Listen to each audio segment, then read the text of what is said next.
শংকৰদেৱলৈ এখন মুকলি চিঠি। কবি চনম চাংকি দাস।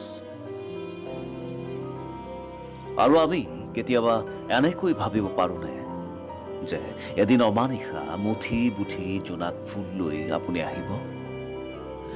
আৰু আমি কেতিয়াবা এনেকৈ ভাবিব পাৰোঁনে যে এদিন অমানিশা মুঠি মুঠি জোনাক ফুল লৈ আপুনি আহিব আৰু সিবোৰ এৰি দিব আমাৰ এঙাৰ বৰণ বাগিচাবোৰত? আপুনি বাৰু আহিলে কাৰ বীৰ্যৰে কাৰ গৰ্ভত সোমাব?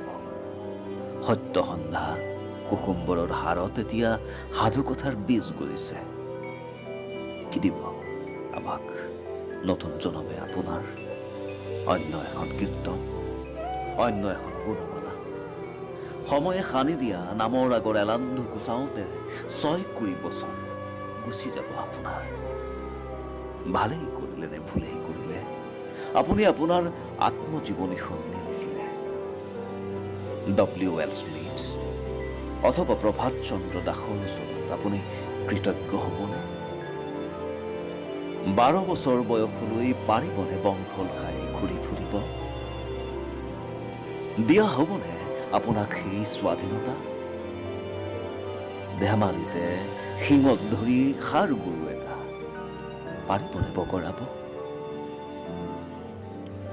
আপোনাৰ 5 বছৰ বয়সত খেৰখুটিয়ে আপোনাক ইংৰাজী স্কুলত নাম লগাই দিব ইটাৰে বন্ধ কোঠালিত। চুট টাই মৰা এজন মহেন্দ্ৰ কন্দলীয়ে আপোনাক পঢ়াব। আপোনাৰ ভৰিত থাকিব জোতা মোজা, ডিঙিত টাই, মণিবন্ধলৈ দীঘল স্বাৰ্ড, বেগত টিফিন, কেইখনমান 4 লাইনৰ দামী বহী, 4-5খন ৰাইমছ বুক, ABCD শিকিয়ে আপুনি কেনেকুৱা এটা কবিতা লিখিব? আপুনি জানিবনে আপোনাক ভাতো সজোৱা হ'ব? এন্ধাৰ কোঠৰী এটাত আপোনাক মাত শিকোৱা হ'ব। আপোনাৰ কীৰ্তন পঢ়িবলৈ আপুনি অপাৰক। হয়তো আপোনাক জানিবই দিয়া নহ'ব কীৰ্তন বুলি আপোনাৰ এখন মহৎ গ্ৰন্থ আছে।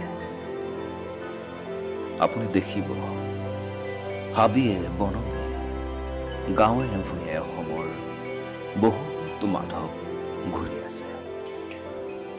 পাৰিবনে আপুনি মাধৱদেৱলৈ সলনি কৰিব? পাৰিব? আজি এজন শংকৰদেৱ উপজিছে আৰু 5 বছৰ পাছত শংকৰদেৱে চিঞৰি থাকিব হাবি বিচাৰি বনফল বিচাৰি, কোনেও নুশুনা।